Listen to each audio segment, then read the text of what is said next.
Bonjour à toutes et à tous. Pourquoi il y a autant d'agitation autour des élections aux Ligues nationales de football, la LINAFoot, mais également à la LINAFJ, alors qu'on amorce déjà l'atterrissage? Il y a certaines personnes qui exigent ou qui sollicitent le report des élections.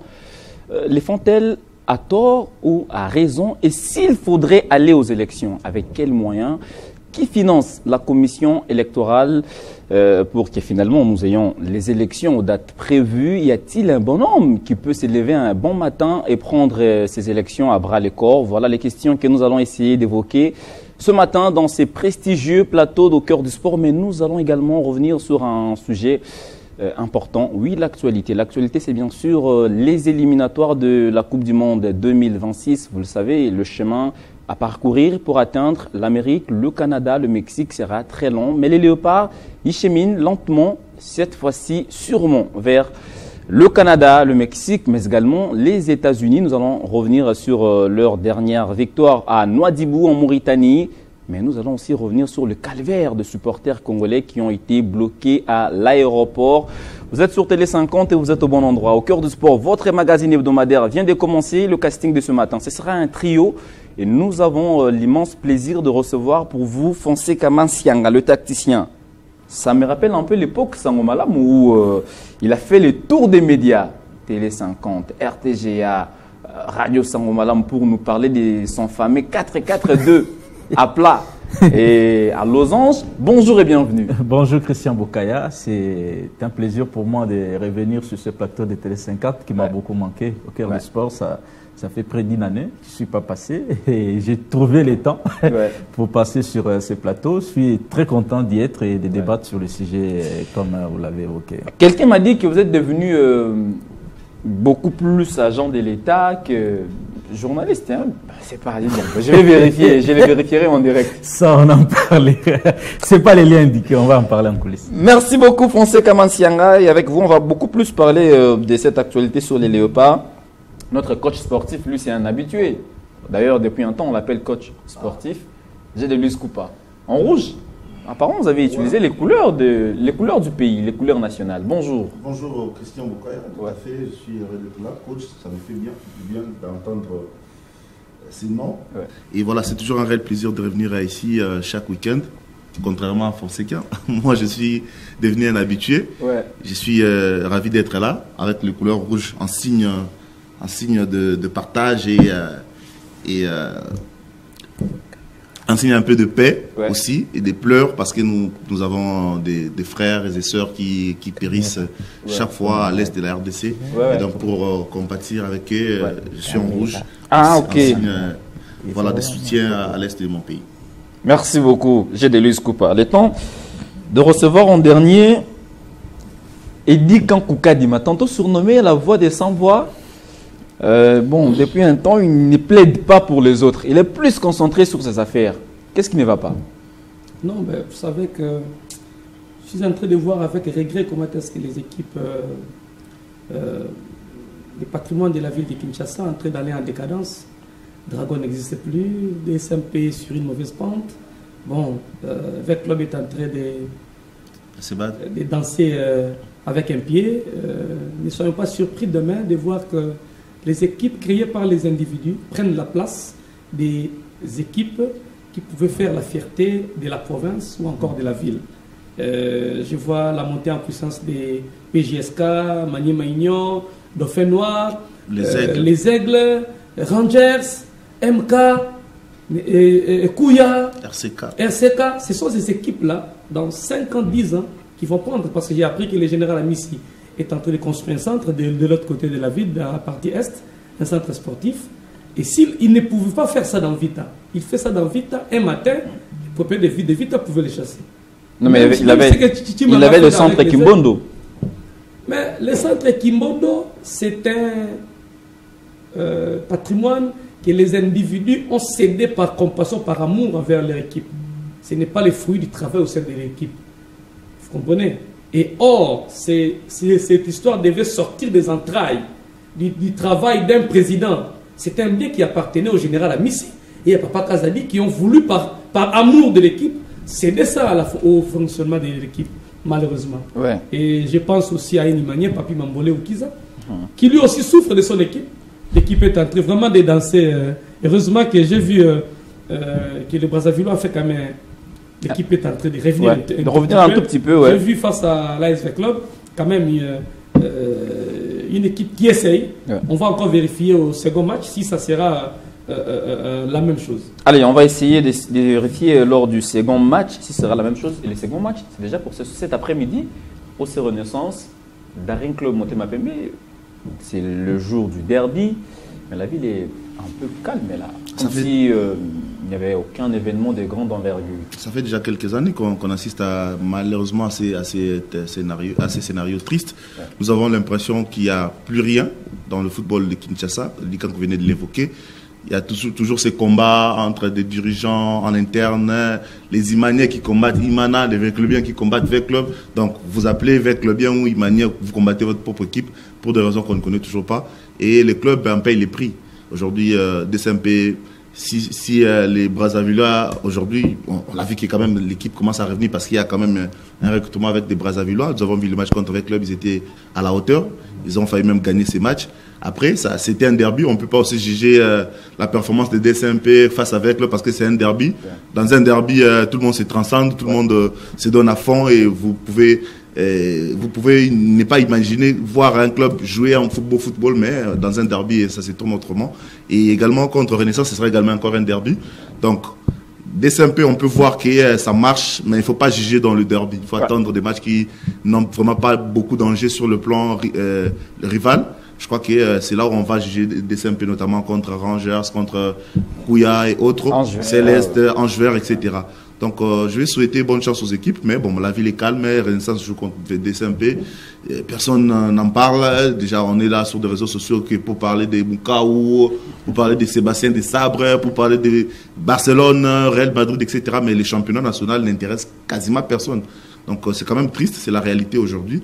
Donc, je crois qu'avec le temps, ça va changer. Avec espoir, ça va changer. Avec espoir, avec le temps, ça changera. Mais est-ce qu'on peut s'attendre à quelque chose d'intéressant cet après-midi?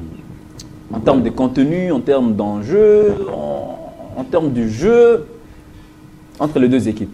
Moi, je crois que je partage l'avis d'Edi Kankou sur les risques qu'on perde les grandes formations que nous qualifions des clubs phares de la ville de Kinshasa, des patrimoines nationaux, Vita, Imana, Drago, etc. Mais je crois que ce n'est pas tard également de sauver. Ce n'est pas encore tard, on peut sauver ces clubs. Mais il faut trouver ces hommes-là. Ces hommes-là sont devenus difficiles. Il a évoqué, cette fois-ci, on commence plus à considérer, à voir les équipes des individus prospérer par rapport aux clubs dits des patrimoines nationaux. Mais les problèmes résident également au niveau de... en fait, c'est là qu'ils viennent. Ouais. Comme président, comme membre de la coordination de Vita Imana, ils subissent une pression. Mais ils mettent également de leur argent pour que ces clubs-là survivent. Mais est-ce que les supporters comprennent? Exactement. Les supporters ne comprennent pas ça. Ils veulent que leur club produise des résultats sans pourtant contribuer. Ces individus-là viennent avec l'argent pour investir dans Vita Imana. Mais en retour, qu'est-ce qu'ils ont? Peut-être les Renault. De tel côté, ils les incitent par après. Mais ils se disent, est-ce que ça ne serait pas mieux que je puisse créer mon club à moi? Comme ça, je peux me consacrer à 100%. Ouais. Et même, voilà, on parle des aigles. Je dis, Vidier, ce qu'il fait dans les aigles, n'a pas osé faire ça chez DSMP. Et il ne peut pas se permettre. On parle de l'environnement, tout ça. Temps fort chez Maniema. Exactement. Pour rebondir, j'ai de lui à chipper mon analyse concernant l'engouement au stade. Aujourd'hui, les supporters ne viennent pas au stade. Il faut également qu'on se pose la question. Ils viennent au stade pour regarder qui? Tout à fait. À l'époque, quand quelqu'un dit Vita Imana, je viens regarder Roum, je viens regarder Biscotte, je viens regarder Yemoun, je viens regarder Lungasana, c'était facile. Et les supporters connaissaient même les 11 de départ en avant. Ils ne se posent même pas que ça sera comme ça. Mais aujourd'hui, c'est devenu très difficile. Les spectacles n'est pas là. Et ces supporters-là viendront avec quelle motivation. Et en 6, concernant les performances des DSMP, je vais bondir par là. Ouais. Il ne faut pas, il a dit, et je répète, il ne faut pas juger DSMP dans des derbys comme ça. Parce que quand il y a derby, les équipes se subliment. Hein. Ouais. On les voit même en Europe, des petites. On voit le derby Juventus, Torino. Ils peuvent avoir même 25 points d'écart, mais quand il s'agit d'un derby, c'est un grand match. Barcelone-Gironne. Tout à fait. Donc, c'est un peu ça. Ça, c'est intéressant. Merci beaucoup. On va gérer les temps, messieurs, puisqu'il y a beaucoup de choses à dire. Je voudrais qu'on prenne directement l'actualité sur les Léopards. On a fait, on va dire, carton plein pour cette trêve. Nonobstant les contenus, est-ce que vous êtes satisfait de la fête, du fait, excusez-moi, qu'on a gagné ou bien qu'on n'a pas bien joué? Bon, c'est... Comme on dit, verre à moitié plein, à moitié vide. On a eu les résultats. Du point de vue comptable, nous sommes heureux. Nous avons quand même eu les points. Mais du point de vue contenu, ça a péché. Et moi, je peux également justifier cela. Vous savez, quand vous jouez les nations dites faibles, c'est très compliqué. Il faut poser la question à la Guinée, au Mali et les autres qui n'ont pas pu obtenir des points contre les nations estimées faibles. Nous, on a fait l'essentiel. On a vu, par exemple, le Sud-Soudan nous a empêchés de jouer.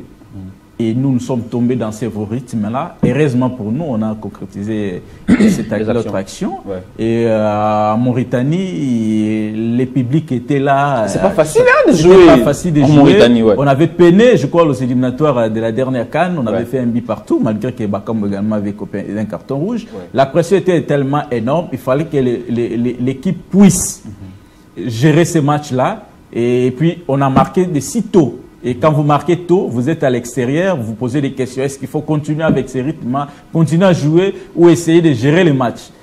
Dieu merci pour nous, on a pu garder les cages vides lors de ces 2 matchs, mais les contenus étaient un peu désastreux pour moi. Et en fait, je l'ai dit d'ailleurs après le match du Sud-Soudan, c'est un match oublié, il faut juste compter les points.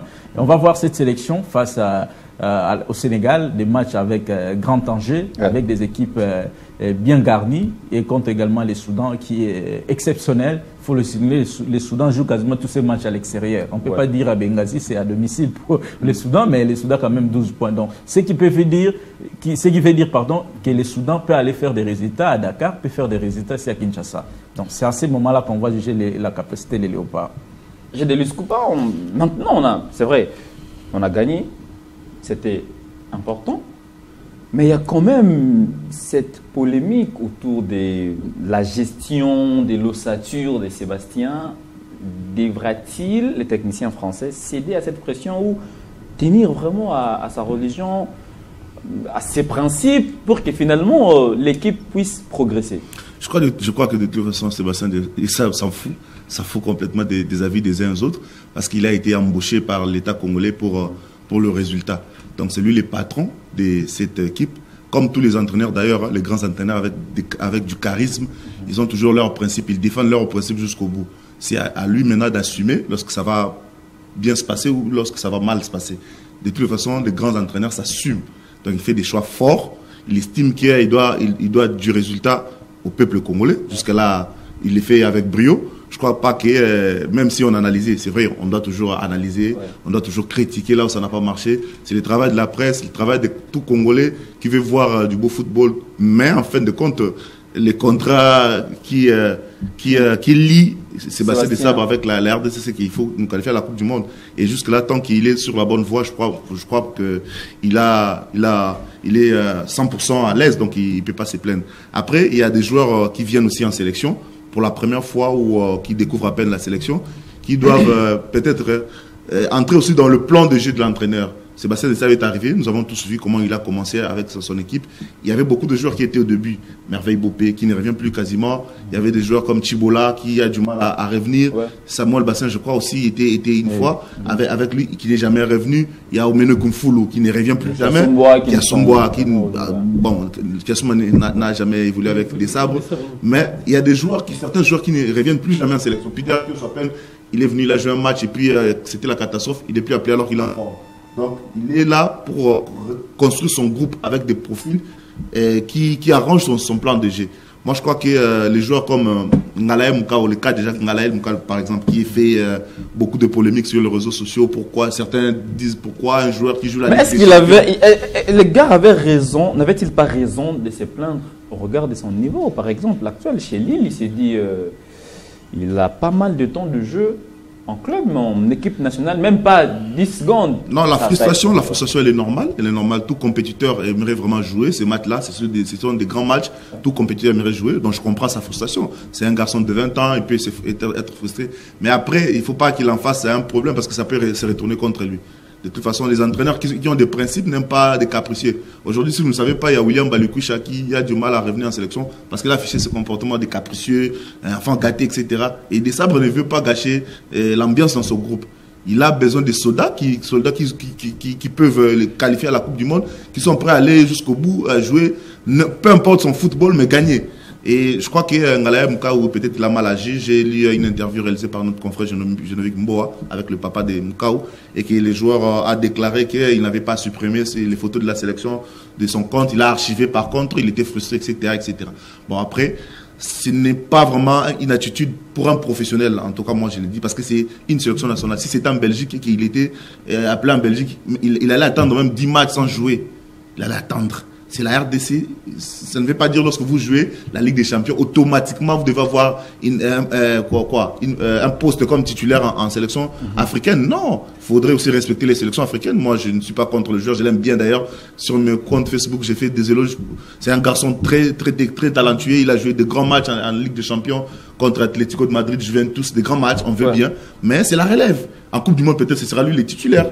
Mais là, il a un duo milieu de terrain qui fonctionne parfaitement bien. Et qui fait un bon match en tout cas face au Morabitoun. Voilà. Comment vous voulez qu'il change quasiment parce qu'il a besoin de faire jouer Moukao? Non, Moukao, Noah, et Mbouko par exemple, c'est le futur, donc ils doivent être patients. Merci. Après, donc je crois que Desabre, c'est ce qu'il fait. Et c'est à lui de prendre des décisions. La preuve, il y a eu 2 latéraux qui sont venus en sélection, qui n'ont quasiment pas joué, mais il a préféré faire jouer Joris. Parce que Joris Kaimbe a déjà de l'expérience du football africain, parce qu'il comprend les grands matchs. Vous avez vu les matchs qu'il a fait? C'est vrai qu'il avait des difficultés, mais la ligne défensive était quasiment parfaite. Donc, il ne peut pas prendre le risque de faire jouer un Ndiaka, par exemple, qui vient à peine de découvrir la pression de ces petits stades-là de la Mauritanie. Vous ne savez pas combien ça peut compter. Je crois que c'est un stade, le stade municipal, à peine 5000 places. Eddy Kankou, l'équipe nationale, aujourd'hui, on progresse, il faut reconnaître. Plus de 50 ans après, on court derrière une deuxième qualification à la Coupe du Monde. Donc, l'heure n'est pas, on va dire, au caprice, l'heure est plutôt au travail pour aider toute une nation. Mon frère, je ne suis pas contre mes 2 co-débatteurs.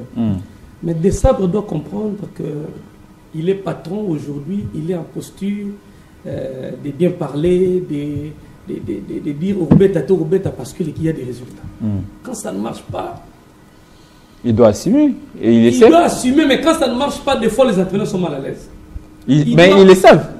Il le sait aussi. C'est pas à nous aussi de lui apprendre son boulot. Il le sait aussi. Ouais. Sur ce plateau, on a dit que c'est lui le patron. Oui. Ouais. Mais quand vous êtes patron, vous devez prendre des bonnes décisions. Vous faites appel au milieu offensif que vous n'utilisez pas. Et un nombre pléthorique. S'il ne se retrouve pas dans votre système de jeu, mais ne les appelez pas. Ibenge n'appelez pas Bakam. Bakam, vous venez parce que c'était un joueur qui à cette époque, jouait chez les sous-marins jaunes. Vouloir ou pas, vous devez appeler Bakam. Parce qu'il est au top.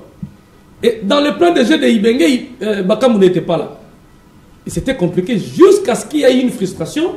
Il y a eu une réunion avec le président Omari où Ibenge et plutôt Bakam en posture de joueur de Villarreal a obligé le départ de Ibenge au président de la fédération. A demandé plutôt. Et c'est avec insistance en influençant plusieurs joueurs de l'équipe nationale. On appelle ça la gestion du groupe. Et je suis la frustration de Moukao est normale. Est normale. Dans ces matchs-là, il avait sa place. Mais les 10-15 dernières minutes. Et imaginez qu'il joue les 15 dernières minutes et puis il encaisse le but sur faute et ça passe. Qu'est-ce qu'il savent? Non. Au sélectionneur. Prenons un autre tableau. Il entre, on marque un 3e but. C'est pas grave. Alors, même à 2-0, on gagne. Vous jouez avec trois défensifs types. Kayembe, Moutoussami et Piquel. Vous avez 3 offensifs types sur le banc. Mais il faut mixer à la fin. S'ils ne se retrouvent pas dans ton plan de jeu, il ne faut pas les appeler. Non, non. Pour discuter avec eux, pour dire il y a ça, il y a ça, il y a ça, il y a ça. Moi, je suis tout à fait d'accord avec le joueur, mais je n'apprécie pas qu'il puisse supprimer les photos de l'équipe nationale. Ça, c'est un manque de respect. S'il avait supprimé parce qu'il était frustré, et supprimer les photos de l'équipe nationale, ce n'est pas bien. Mais Desabre doit avoir l'idée de bien gérer son groupe. Ces histoires créent des frustrations, et ce sont les éléments, quand les résultats n'arrivent pas, met l'entraîneur en insécurité. Mais il doit bien gérer son groupe. Mais dans la gestion, il y a des joueurs qu'on sélectionne des fois, non parce qu'ils vont jouer, parce qu'ils vont tenir les euros. Il y a des gens qu'on monte sur le terrain, non parce qu'ils vont apporter, mais pour donner un peu de temps de jeu en fonction de sa position. Mais pourquoi on a déjà joué avec l'équipe? Il a joué contre la Guinée, il a joué contre l'Éthiopie. Titulaire. Moi, je crois que, revenons sur un fait. Les matchs contre la Mauritanie, il faut l'observer sous un œil tactique. Tout à fait. C'est d'ailleurs la question que je comptais vous poser. Nous sommes allés jouer à l'extérieur, dans un petit stade, plein de bruit, forte pression. La température avait beaucoup tout de ça. Desabre dit dans ma stratégie, sachant que nous serons acculés, qu'est-ce que je fais? Je vais densifier mon milieu du terrain pour qu'on puisse faire un pressing haut. C'était ça sa stratégie. Faire un pressing haut. Et l'illustration parfaite, regardez les premiers buts.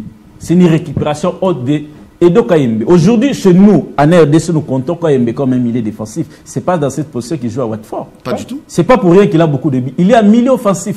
C'est dans cette position qu'il évolue à Watford et il marque beaucoup. Donc on l'utilise pour ça, faire la pression si haut, récupérer des ballons, faire la passe ou marquer. C'était l'illustration parfaite. On mène 1-0. Quand on mène 1-0, vous menez 1-0 à l'extérieur. Faudrait-il casser votre milieu du terrain, mettre un milieu offensif qui sera en quelque sorte un joueur de moins parce qu'il ne va pas faire un travail défensif, vous serez très acculé. Dans sa stratégie, c'était de maintenir cette pression-là très haut. Maintenir cette pression-là. Et même quand vous voyez les deuxièmes buts, on a récupéré les ballons très haut. Ce n'est pas une action qui est partie de la défense. C'est toujours très haut. On a continué dans ces rythmes-là et jusqu'à ce qu'on a marqué un deuxième but. Ça peut arriver. Mais je ne suis pas contre les systèmes des sabres, des jeux avec des défensifs pour faire un pressing haut. Je suis tout à fait d'accord avec ça. Et cette stratégie paye parce qu'ils jouent avec des fois 5 milieux de terrain.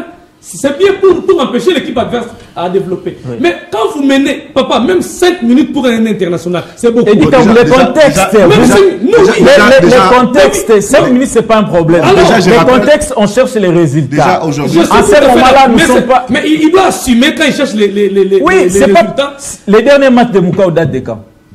En équipe nationale? Oui. Il a joué contre la Guinée, contre les... Non, les deux matchs. Les deux matchs de la CAN. Vous ne faites pas 2 matchs, vous êtes frustré, c'est normal.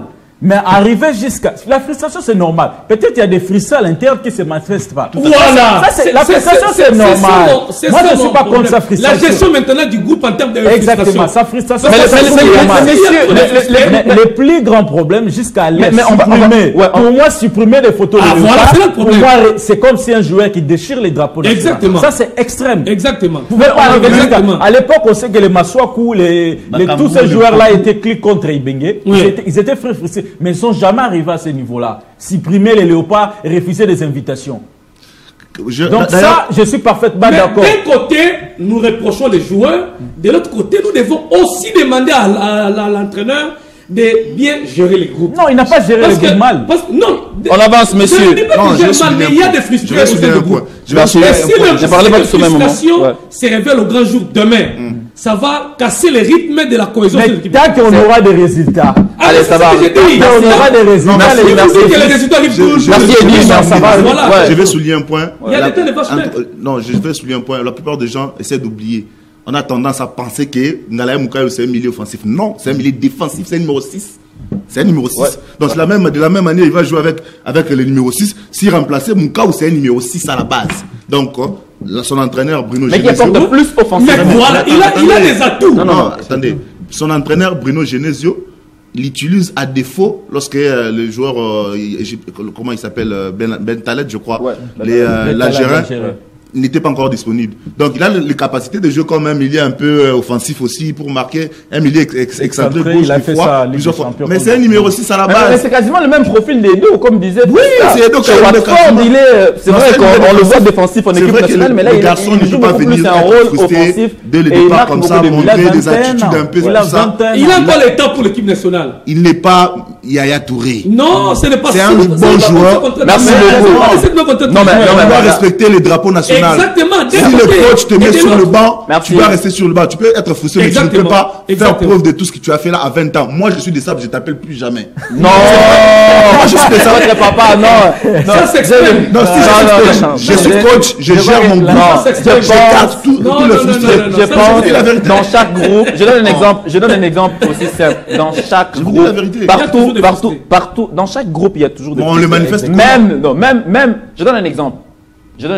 On est dans une chaîne de télé, vous avez du talent, vous travaillez bien. Forcément, les gars de la liste de voyage au ministère des Sports. Non, on vous appelle pas, on vous aligne pas. C'est naturel que vous soyez frustré, mais aller au-delà de cette frustration, c'est-à-dire désafficher les photos, enlever. Ça c'est compliqué. Mais moi je voudrais, avant qu'on ne revienne sur le dossier de Moukao, je voudrais un peu comprendre quelque chose.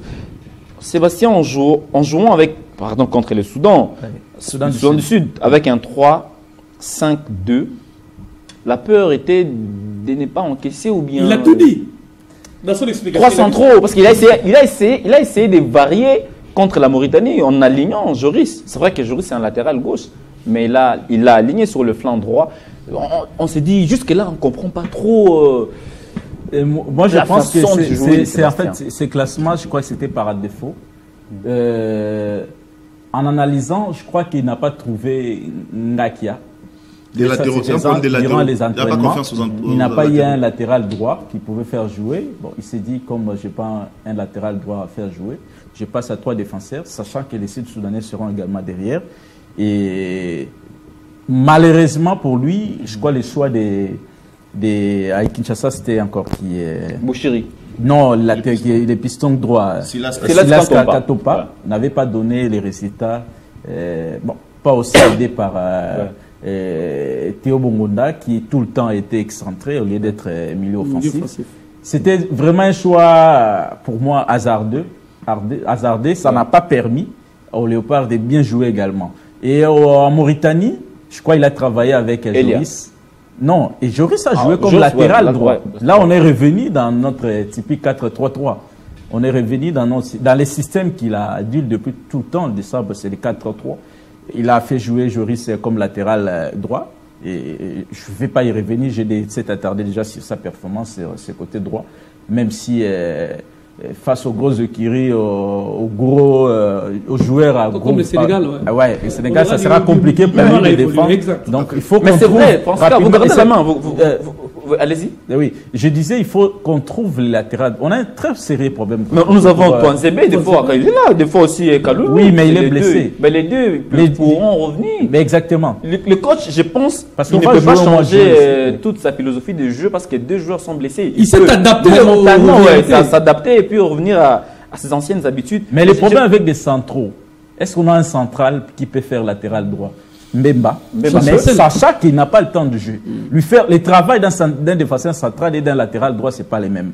C'est plus de courses comme latéral. Alors, il s'est dit, si même Mbemba, comme il joue pas, ça sera compliqué. Mais comme central, il peut faire son travail là, des courses, il a le temps de récupérer et de faire jouer. Ça, c'est un problème. Je sais pas. Merci beaucoup. Peut-être avant qu'on évoque la question du voyage, c'est vrai, on s'est dit face aux grosses écuries. Quelles sont encore ces écuries alors qu'on a déjà affronté? Alors que Sébastien a déjà affronté le Maroc, on connaît le score. Il a affronté le Sénégal, à Diamniadio. Je ne sais pas. On a battu qui? Il a déjà affronté l'Égypte. On a battu qui? On n'a pas battu les Uigurs. Mais ces écuries non plus nous ont aussi battus. Exactement. On a perdu contre la Côte d'Ivoire. Contre la Côte d'Ivoire. C'était vraiment une grande équipe. Exactement. Et vous dites contre les Maroc. Sébastien Desabre a joué contre le Maroc à la CAN. C'était un but partout. Ouais. Contre les Sénégal, c'était un but partout. Ouais. Nous sommes aux éliminateurs de la Coupe du Monde. On est en train de chercher des résultats. Surtout les matchs domicile. Contre les Sénégal à Kinshasa, c'est capital. Ça sera très compliqué. Il ne faut pas qu'on cherche à aller jouer le Soudan dans une posture où une victoire est obligatoire. On doit aller chercher la dernière chose, ça sera contre le Soudan Kinshasa. Ouais. Il faut qu'on soit dans une posture où un match nul peut nous qualifier. Si on est dans une posture où il faut aller chercher le Soudan, ça sera très compliqué. Avec la pression du public, avec les Soudans. Les Soudans, c'est une belle équipe. Moi, d'ailleurs, s'ils évoluaient chez eux à Khartoum, ça aurait peut-être été très difficile pour tout le monde d'aller chercher des points au Soudan. C'est une très belle équipe. On l'a vu avec Hector. Exactement. Donc, contre le Sénégal, au mois de septembre, on va faire les voyages du Sud-Soudan. On va faire les voyages du Sud-Soudan et on va recevoir les Sénégal ici. Il faut chercher 6 points. Allez, on va écouter. Précieux pour une qualification. Exactement. On va revenir sur les cas Moukao. C'est vrai que dans chaque famille, on dit toujours les linges sales, c'est lave en famille. Il est congolais, il restera puisque d'aucuns manifestaient un peu cette peur de voir le joueur de 20 ans à peine, peut-être opter pour la Belgique. Il est congolais. D'ailleurs, je reviens sur cette interview de nos confrères des Léopard Foot. Quand il interviewait encore sur son choix de la RDC. Il avait dit à l'époque, il y a presque une année, qu'il était si fier de porter le maillot de l'équipe nationale. On l'écoute et on revient ici pour parler d'autre chose. Ça t'a fait, toi, de porter encore une fois, en tout cas de porter ce maillot de l'équipe de Léopard et de pouvoir la représenter ici face au Sparta. Ouais, c'est une fierté pour moi, pour ma famille. Ouais, c'est une fierté. Ça fait du bien de porter ces couleurs et je souhaiterais encore le porter au futur.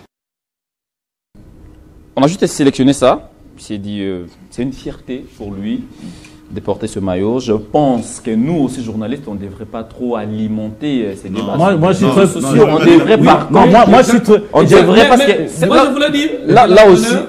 L'entraîneur a aussi le rôle d'un père au sein d'une équipe. Il faut des cas comme ça. Si c'est un cas de récidivisme, peut-être on pouvait frapper. Mais c'est un cas où il faut la pédagogie. Vous appelez le joueur, il a 20 ans. Vous savez pourquoi Samuel Essende n'a pas les radicaux, les quand vous devez pédagogue. Oui, mais... Allez, merci beaucoup, on avance. Moi, je suis très content. J'ai beaucoup apprécié l'interview de son papa auprès de notre confrère Genovic Mora. Je crois que ça va apaiser la tension et ça prouve également que son père a parlé avec son fils et on va planir. Comme il a dit, généralement les pères des joueurs jouent un rôle important. Oui, je vous dis. Je vais remplacer un mot. Je n'aimerais pas que les gens pensent que j'ai un problème contre les garçons. Non, j'ai donné mes avis tout à fait comme je l'entends. Mais c'est un très bon joueur en tout cas, un très très bon joueur que j'apprécie, pour qui j'ai fait des éloges tout le temps. Mais bon, après, je pense qu'il doit gérer aussi ses émotions. C'est un garçon, un petit garçon encore. Bon, c'est vrai qu'on parle pas d'âge, mais merci beaucoup, monsieur.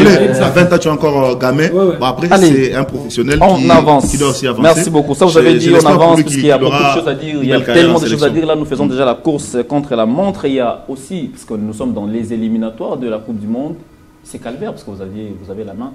C'est calvaire des supporters congolais qui n'ont pas suivi ce match alors qu'ils devaient être au stade pour ovationner le joueur. Finalement, ils ont été bloqués à l'aéroport.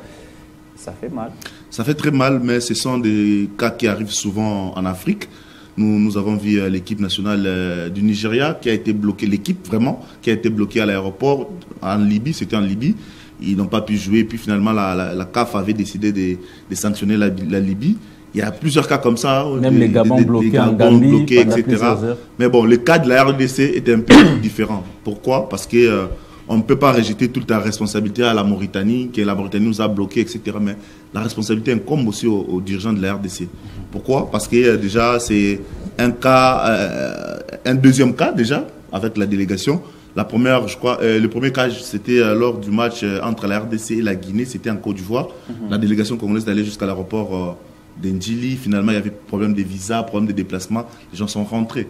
Lors de l'interview, bien la conférence de presse du ministre des Sports avant les matchs contre le Soudan du Sud, je lui ai posé cette question, c'était au stade des Martyrs, est-ce qu'ils ont pris toutes les mesures pour le déplacement des délégations pour ne pas retomber au problème qu'on a rencontré.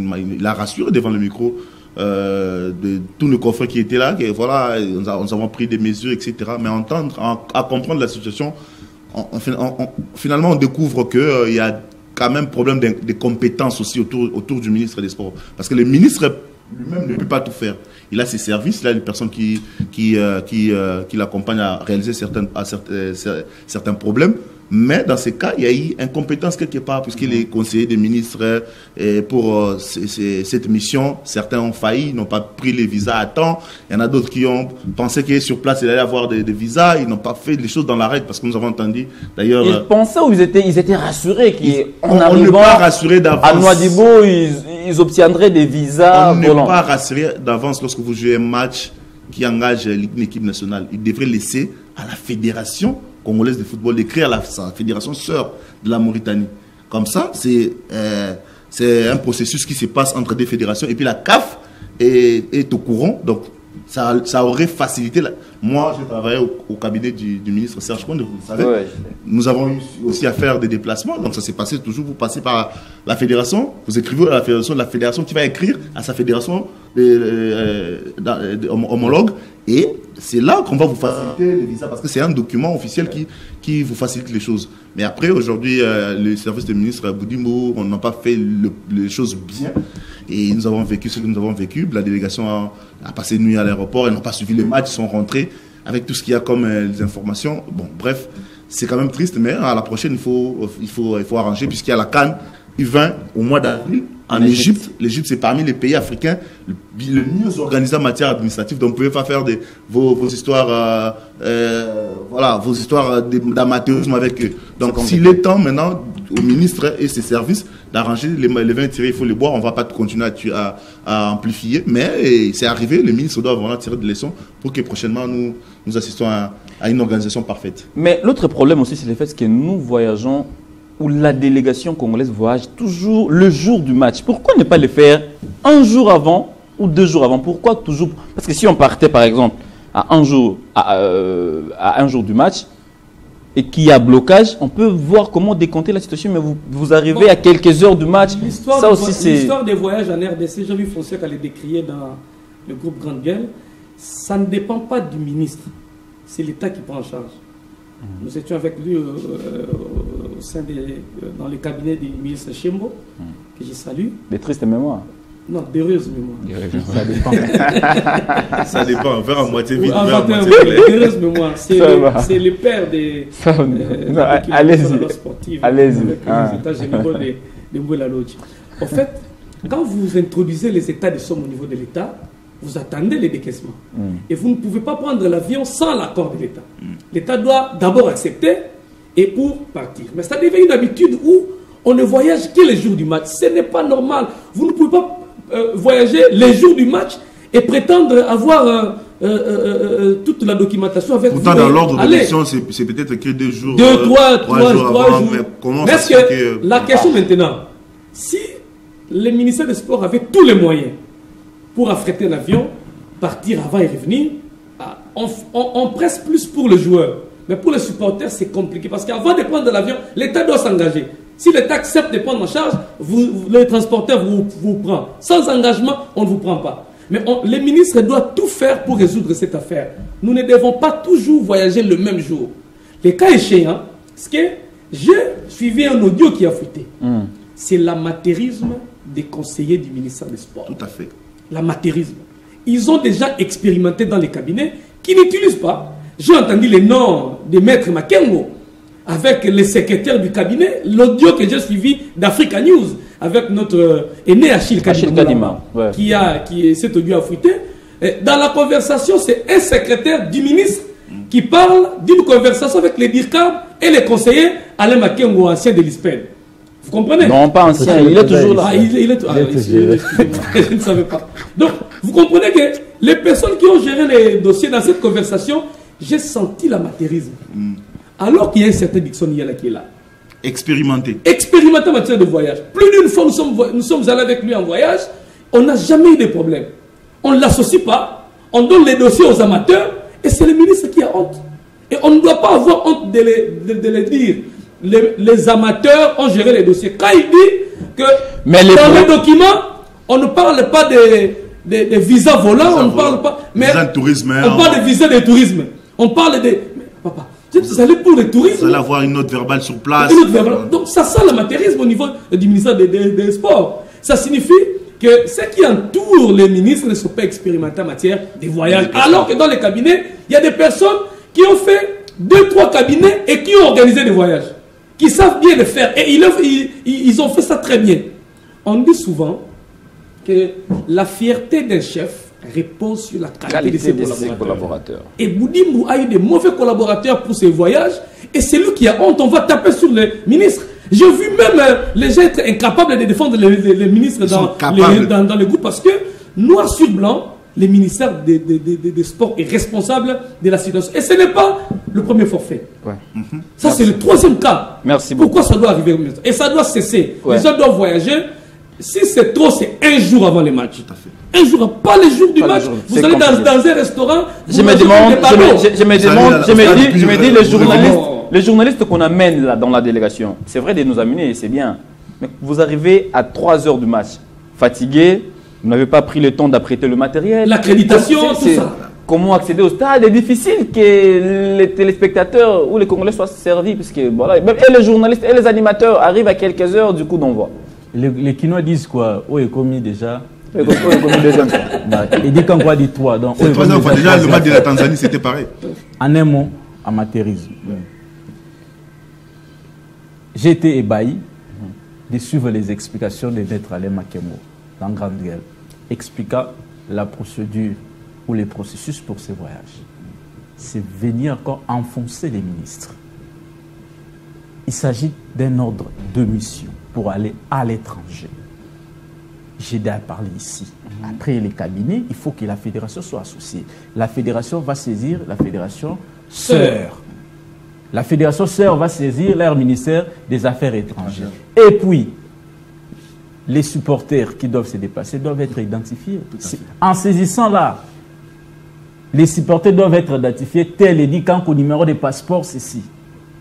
Mais vous verrez que plusieurs d'entre eux n'ont même pas déposé de passeport. Ils n'étaient même pas identifiés. Donc quand notre fédération, actuellement les Conors, écrit à la fédération mauritanienne, les noms de tous ceux-là qui doivent obtenir les visas doivent être avec leur numéro de passeport et les services à la migration. Ils connaissent. Donc quand ils arrivent, on vous donne votre visa. Nous tous, nous avons fait des voyages dans des nations où vous devez avoir des visas séparés. Exactement, c'est comme ça que ça passe. Et si vous avez une note verbale aéroportuaire, quand vous avez un ordre de mission, même Schengen ici, si vous êtes agent de l'État, vous avez un ordre de mission pour aller en Europe, on va vous demander une note verbale. Ça facilite les choses. Vous pouvez avoir un ordre de mission sans note verbale. Moi, j'ai un ordre de mission avec note verbale. Facilement, moi, j'aurai le visa avant vous. Parce que ça rend crédible d'abord l'ordre de mission. C'est dit que c'est le ministre des Affaires étrangères qui a saisi l'ambassade ou qui a saisi son collègue. Son collègue va donner des même pour aller en Angola, moi je l'ai fait. En Angola, quand vous dites les journalistes, ils arrivent 3 heures avant le match. Est-ce que vous lisez cette heure de l'émission? Est-ce qu'on parle des journalistes? On parle des supporters. Les supporters, ils sont considérés. Exactement. Parce qu'ils sont considérés dans la logique. Non, c'est important. Je vais souligner. C'est très important. Parce que les journalistes n'est pas comme ça. Si on amène des journalistes pour la communication de l'équipe nationale, moi j'estime que les journalistes doivent faire les mêmes vols avec les joueurs. Ouais. Et ils doivent prendre leur autorisation au ministère de la communication. Exactement. Ils doivent, quand on mène des démarches pour les joueurs, ensemble avec les journalistes, ils doivent accompagner. Ils ne sont pas des supporters. Ouais. Merci beaucoup, Fonseca. Non, ça c'est très important. Mais en évoquant, mais en donnant cette explication, il faudrait que le ministère de la communication s'implique. Mais exactement, nous dépendons du ministère de la communication. Le ministère des Sports peut saisir. Exactement, la logique voudrait que les journalistes doivent voyager avec un ordre de l'émission du ministère de la communication immédiate. Merci beaucoup. Et encore dans l'audio qui a fuité, il y a encore pire comme déclaration. J'entends un Mauritanien qui déclare: nous nous badinons pas en matière d'administratif. Si chez vous, donc il qualifie RDC. C'est une moque de nous. Si chez vous, ça se passe comme ça. Et chez puis nous, grave, ça pas se passer comme personne ça. ne sera Un sanctionné. pays comme la Mauritanie qui manque du respect à la RDC parce que les chiens aboient. Je pense que pour le prochain voyage, le ministère des Sports prendra toutes les dispositions. Et que les journalistes vont partir avec l'équipe. Bon, qu'est-ce qui manque que les joueurs se partent avec les joueurs ensemble? Mais, s'il vous plaît. Parce qu'on est censé faire la communication aussi. Mais nos chaînes aussi. Nos maisons de presse. Non, ne confondez pas non, mais s'il vous plaît, vous avez ouvert. Les téléspectateurs ne doivent pas rester avec cette émission. Exactement. Quand les journalistes voyagent avec l'équipe nationale, ils ne vont pas pour leur maison de presse. Ils vont pour l'État. Mais il y a un chargé de communication pour l'équipe nationale. Non, lui, il est chargé pour l'équipe nationale. Il ne va pas tout faire. Il y a les à côté, il y a tout ce qui va avec. La télévision nationale doit.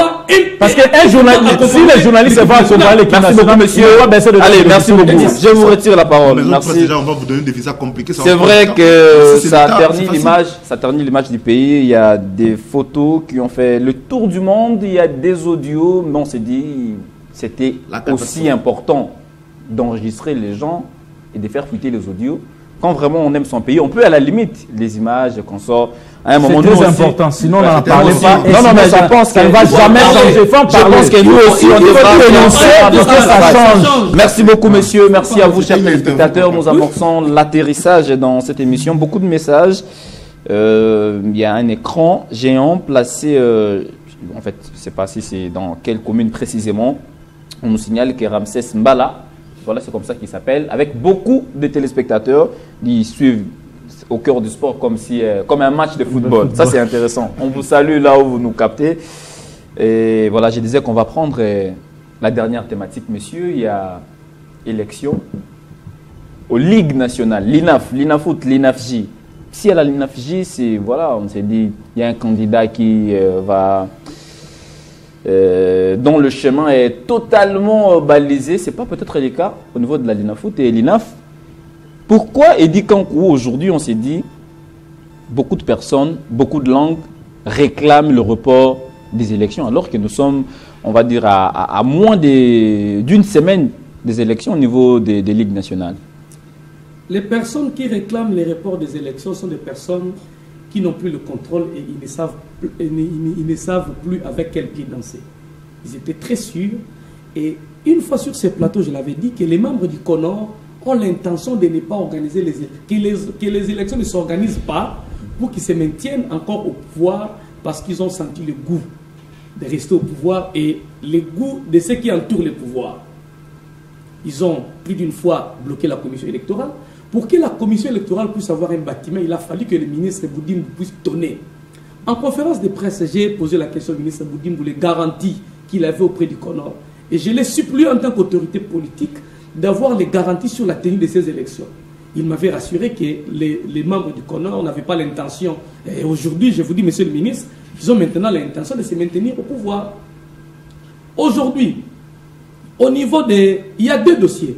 Le tout premier, c'est que les membres du CONOR soutiennent que les élections ne s'organisent pas parce qu'ils savent que si on organise au niveau des ligues, la prochaine étape, c'est la fédération. Ouais. Ils font tout pour chercher, ils manigancent pour que les élections n'aient pas lieu au niveau de la l'INAFoot pour qu'ils se maintiennent au pouvoir. Deuxièmement, au niveau de la LINAF. Au niveau de la LINAF, on veut créer un incident pour trouver une porte de sortie pour reporter les élections. Le statut de la FECOFA est clair, je crois, 62 alinéa A, qui donne les schémas des élections. Quelles sont les personnes attitrées de participer à une élection? On ne peut pas aujourd'hui nous demander, parce que ce qui s'est fait à la FECOFA aujourd'hui, c'est quoi? Il y a des commissions nommées, alors que les élections venaient de passer ailleurs. Des personnes élues au niveau des ententes, c'est eux qui vont venir élire au niveau de la Ligue. Même ceux qui étaient élus au niveau des ligues provinciales. Mais ce sont eux qui viennent maintenant élire au niveau de la Ligue nationale. Maintenant, qu'est-ce qui se fait au niveau de la LINAF? La présidente qui est aux affaires maintenant demande à ce que les ligues provinciales, des personnes élues au niveau des ligues, ne puissent plus élire au niveau de la Ligue nationale, mais que ce soit des commissions nommées. Comment est-ce que vous avez nommé des individus qui viendront vous élire au détriment des personnes élues au niveau provincial? Je pense qu'il y a un torse. Même si la CAF peut tout tolérer, sauf ça. Et déjà que les clubs étaient saisis par rapport au mode de fonctionnement et mode de vote. On ne peut pas changer ça en cours.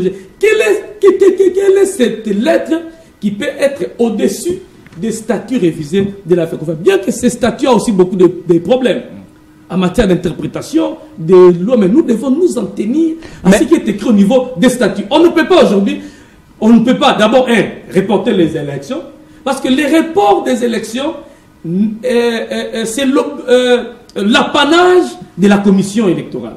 La commission a reçu mandat lors de l'Assemblée d'organiser les élections.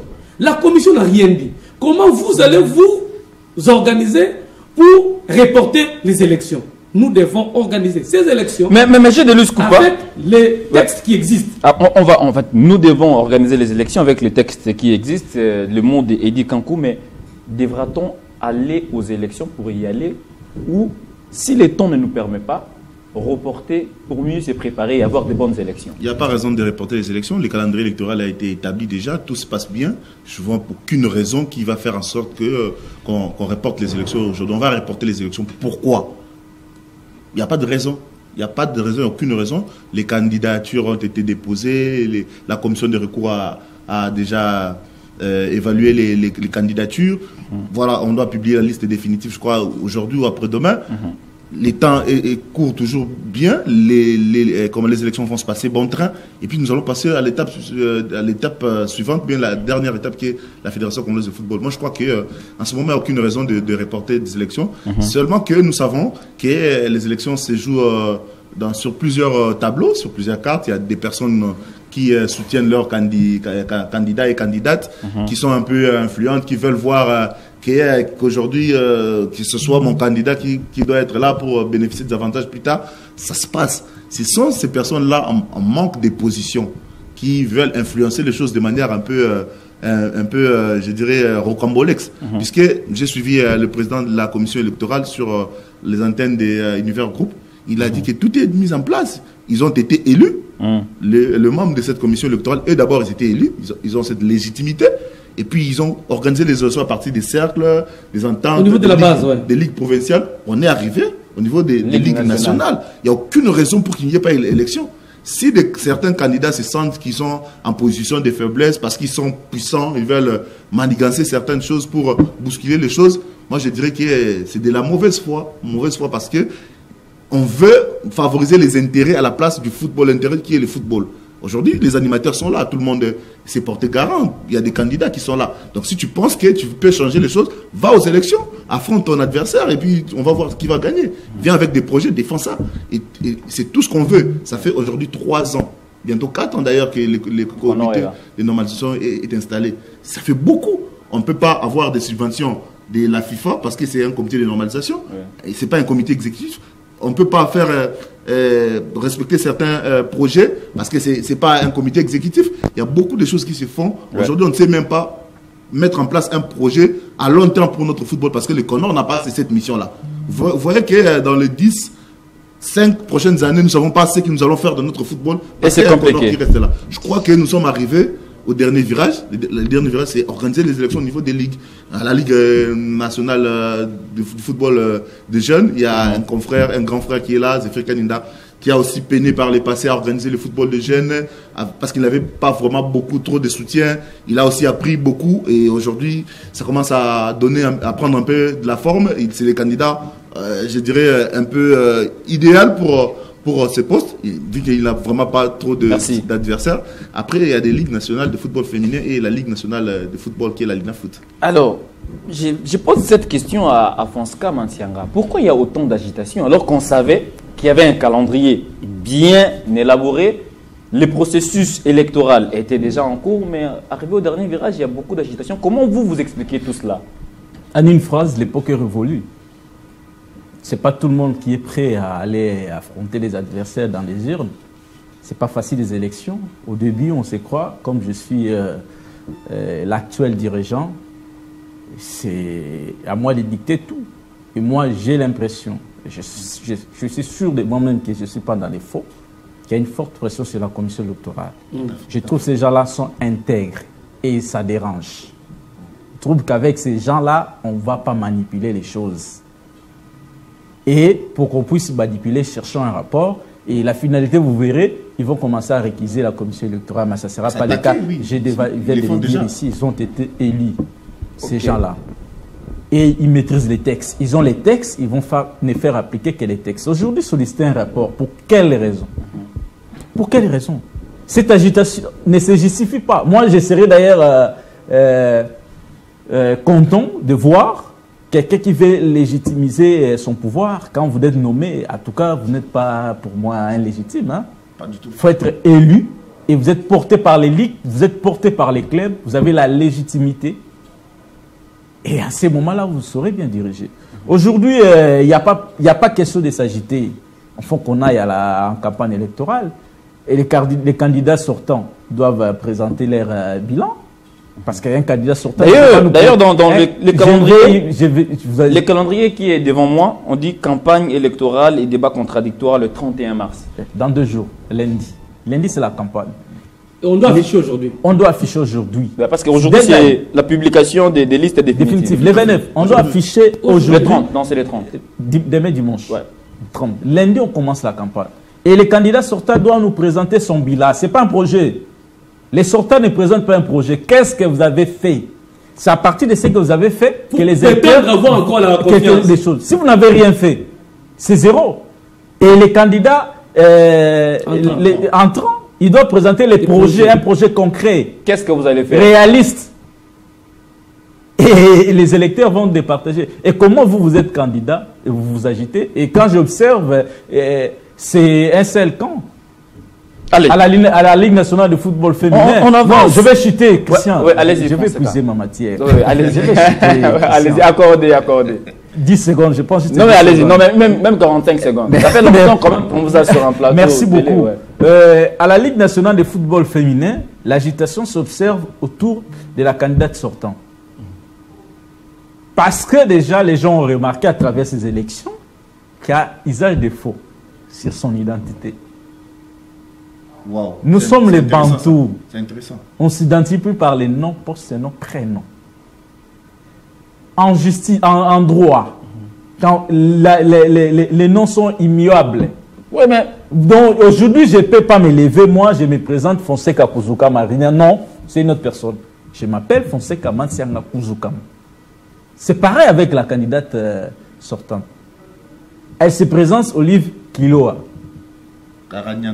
Mais quand on voit dans les dossiers qu'il a devenu un poste-nom, ça c'est un problème. On ne va pas s'y attarder. Donc il n'y a pas lieu de faire des agitations. À leurs élections, comme je l'ai dit, c'est la commission électorale qui dérange. Je trouve que ces gens-là sont intègres. Je commence d'ailleurs à donner plus de confiance à ces gens-là.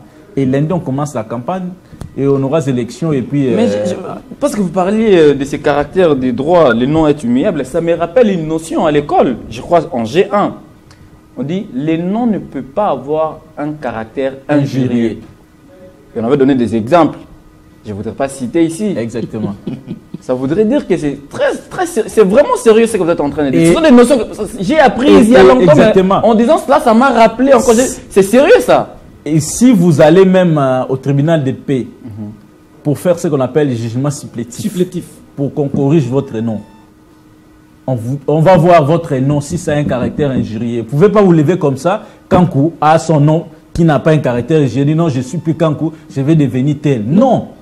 Ça doit avoir un caractère injurieux pour qu'on change de nom. Vous vous appelez Mampassi. Il faut qu'il y ait une audience. Il faut qu'il y ait audience. Vous dites que non, je vais devenir Matondo. Là, on peut changer parce que Mampassi, c'est un peu souffrance. Non, moi, je vais être Matondo. Je connais un professeur de l'université Congo qui a changé son nom, qui s'appelait Mampassi. Voilà un peu... Mais cette histoire commence à devenir sérieuse. Et je pense que moi aussi, hein, comme on appelait, nous courir, attention. On a déjà commencé à clarifier les choses. Christian Boka et Aboké. C'est important. Attention, nous. Allez, Eddie Kankoumé, quelque chose aussi, un autre point important. La commission électorale qui finance ces élections, ça aussi on ne se lève pas. Mais je vous ai dit cette commission est essoufflée financièrement. Je vous ai dit ici que pour que cette commission puisse avoir des bâtiments, il a fallu l'intervention du ministre. C'est pourquoi lors de cette conférence de presse, j'ai demandé les garanties auprès de l'autorité de l'État. Nous sommes devant un tableau où un candidat qui nomme les gens évite que les élus puissent les lire au second degré et que les personnes que lui-même a nommées redevables puissent les lire. Ça, je pense que l'autorité de l'État doit agir en demandant à la fédération, qui est l'organe technique, de faire respecter les textes qui existent en la matière. L'article 62.A des statuts de la FECOFA qui nous donne les tableaux des électeurs. C'est à ça que nous allons nous en tenir. C'est le premier tableau. Parce que c'est comme l'élection des sénateurs. Ils sont élus par des députés provinciaux. C'est l'élection de second degré. Deuxièmement, les moyens. Les moyens ne viennent pas parce que la FECOFA a cette mauvaise volonté d'aider la commission électorale. Vous savez que la commission électorale, comme venait de le dire Fonseca, ce sont des personnes, bon, très intègres, oui, intègres parce qu'ils travaillent en toute neutralité. Ils étaient bloqués au début pour faire les provinces. Tu sais ce qu'ils ont fait? Ils ont fait recours au barreau du ressort. Pour que les avocats du barreau viennent comme représentants représenter la commission électorale. Vous savez la somme qu'il fallait envoyer? 100 $. Ah non. Les jours où nous sommes... 100 $ seulement. Vous savez, jusqu'à ce que nous avions déposé la candidature de Mme Moboutela, ces avocats-là n'ont jamais reçu leurs 100 $. Je ne sais pas après. Ils n'ont jamais reçu ça. On devait restituer... Non, on devait payer. Ah, ok. On devait payer parce qu'ils n'ont pas travaillé gratuitement. La commission veut proposer une somme qu'on a réduite jusqu'à 100, mais on n'avait pas encore donné. Je ne sais pas après ce qu'ils ont payé. Maintenant, il s'agit de l'honneur. Nous ne pouvons plus continuer des reports en report du côté de la fédération. Et s'il n'y a pas de moyens, répondez, parce que là nous sommes déjà à la fin. L'État congolais. Faudra-t-il qu'il manifeste? L'État congolais doit mettre les moyens. Mais il faudra aussi que l'État manifeste cette volonté de mettre les moyens. Quand vous dites que l'État manifeste les moyens, pour l'État congolais, 100 000, 200 000, 300 000 $, c'est quoi? On peut faire une demande en procédure d'urgence et on donne à l'État, on donne 300 000 $, c'est rien pour l'État congolais. Et ce sont des titres de voyage pour des délégués qui viennent de province. L'État peut s'engager pour dire aux agences de voyage, prenez-moi ces gens et déposez. Les hôtels sont ici. L'État est crédible. L'État peut prendre des hôtels pour payer après. Et voir comment faire retourner. Déjà, si un délégué de province a son billet Kinshasa est là où il va retourner. Il a l'hôtel. Il a les déplacements pour quitter l'hôtel et venir les jours des élections. Maintenant, la dernière carte va se jouer auprès de l'autorité de l'État qui doit convoquer une tripartite. Commission, FECOFA et le ministère des Sports pour se mettre autour de cette table, avoir les garanties sur la tenue des élections et le respect des textes qui régissent le sport en République démocratique du Congo. Parce que après, c'est l'image de l'État qui sera ternie et cette image qui sera vendue à même les sols, ça va de l'honneur d'un pays. C'est pourquoi j'ai insisté la fois passée que les ministres puissent avoir des garanties auprès des tierces. Allez, je vous rappelle très vite les listes provisoires au niveau de la Ligue nationale de football féminin. Il y en a 3, en tout cas. La première liste avec à la tête Simba Yala. La deuxième liste, c'est bien sûr avec Arlette Boutela Lobali. Et puis la troisième liste, c'est bien sûr avec Karangwairi Kiloa Olive. Allez, on s'attarde plus, c'est le dernier tour de table, on s'attarde plus sur la LINAF. Et moi, ça m'étonne. Comment tout le monde, ou tous les sportifs, tous les amoureux du football ont les yeux rivés sur la LINAF. Alors qu'il y a la LINAF à côté, il y a Delphin Kikounim, Timothée et les autres. Avance calmement, vous ne faites pas beaucoup de bruit sur la LINAF. Pourquoi seulement à la LINAF? À la Ligue nationale de football féminin, parce que le football féminin n'a jamais existé. Il est temps de relever ce football féminin. Nous avons vécu des scandales, plusieurs scandales dans le football féminin. Le tout récent scandale avec l'histoire des maillots floqués avec les marqueurs, etc. Ça ternit l'image du football féminin. On a besoin de voir l'équipe nationale de la RDC féminine puisse jouer la Coupe du Monde. D'ailleurs, c'est la dernière équipe à avoir joué la Coupe du Monde, je crois que c'était en 2008 ou comme ça. Donc la RDC jouait la Coupe du Monde de football. Je crois que depuis un moment, la candidate sortante qui a été nommée, et voilà, n'arrive vraiment pas à organiser les choses comme il se doit. Je crois qu'il est temps peut-être de passer le flambeau à d'autres personnes. Bon, les élections sont là, les élections vont en décider. Mais après, il y a également aussi l'engouement, on peut constater, puisqu'il y a une des nôtres, c'est une consoeur, donc il est des droits pour les journalistes de soutenir aussi leur concert. Madame Boutella, qui est très intègre, intelligente, plus de 20 ans de carrière, elle n'est plus à présenter. Elle a beaucoup de projets, nous avons vu des projets, elle a défendu, elle est prête à défendre ses projets. Mais pourquoi pas soutenir les initiatives comme ça? On ne peut pas, nous, journalistes, continuer à critiquer et à déplorer tout ce qui se passe, à dénoncer tout ce qui se passe, si on n'est même pas capable d'être dans les affaires. Il faut que nous puissions arriver à être aussi aux affaires, dirigés, comme ça les autres aussi vont nous critiquer comme nous le faisons pour certains. On nous signale que nous avons largement débordé, l'émission est terminée, mais je vous donne quand même 10 secondes. Non, on nous signale déjà. En gros, j'allais dire un peu, grosso modo, on retient quoi de ces agitations? Je voulais répondre à la question que vous venez de poser à Gédé Luis Koupa. Pourquoi les élections de la LINAFOOT n'intéressent pas? Vous observez plus la presse. Et la presse n'est pas directement concernée, même si dans certaines listes, c'est les anciens journalistes. La presse n'est pas directement concernée. Aussi, le président sortant n'est pas candidat. Les enjeux sont différents. Mais la Ligue nationale de football féminin, il y a la présidente nommée qui est là, qui est dans ce processus. Il y a une journaliste qui a postulé et celle qui veut être élue, qui dirigeait déjà avant, tente des manœuvres qui font que l'actualité puisse être au centre des élections de la Ligue nationale de football féminin. L'INAFJ, on a déjà parlé, Zéphir Kanina, il se bat quand même de son côté, même si les moyens ne suivent pas comme tous les autres. Et je crois que ce sont là les raisons principales qui font en sorte que la Ligue nationale de football, les élections à la Ligue nationale de football féminin. Il y a aussi le nom, bien l'identité de la présidence sortante qui fait aussi débat, en tout cas autour de je vous ai rappelé son nom ici. Et ça fait clair, non? Ça parle. Mais son nom n'apparaît pas souvent.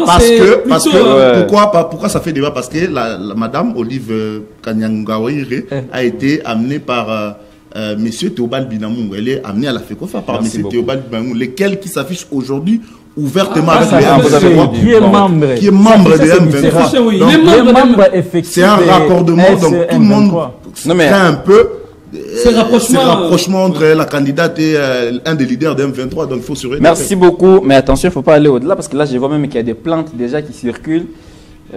Bon, c'est pas un problème. L'émission est terminée.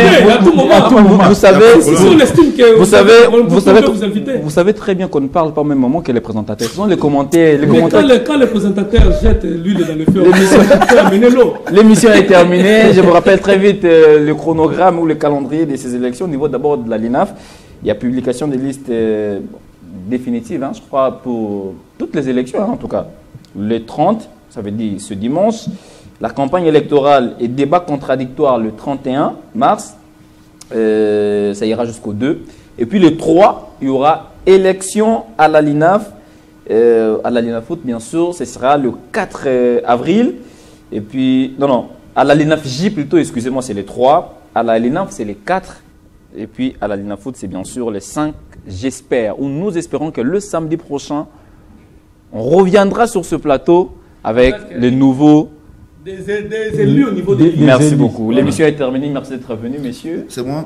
Ouais, j'espère que vous serez là la semaine prochaine. Toujours. Mais je devrais comptabiliser si vous n'avez pas écopé des cartons jaunes. Parce que si vous accumulez des cartons jaunes, vous savez, c'est pas pour Merci beaucoup. Je suis très content de répondre à votre invitation. Ça faisait un moment et c'est bien beau de passer sur Télé 50. J'espère samedi, nous viendrons parler du nouveau sang. Ouais. Les nouveaux sangs. J'ai vu ça même dans les groupes, les nouveaux sangs. Merci beaucoup, chers téléspectateurs, de nous avoir suivis. Vous étiez nombreux à nous capter depuis Kolwezi, là-bas. On ne fait pas des commentaires quand j'ai des annonces de l'émission. Merci à toute l'équipe technique. Merci surtout au maestro Carly Mabiala. Merci à à la source, les directeurs de programmes de Télé 50. Toute l'équipe était mobilisée ce matin pour vous servir. On se retrouve la semaine prochaine avec le même plaisir. D'ici là, passez de beaux moments sur votre chaîne Télé 50. À très bientôt.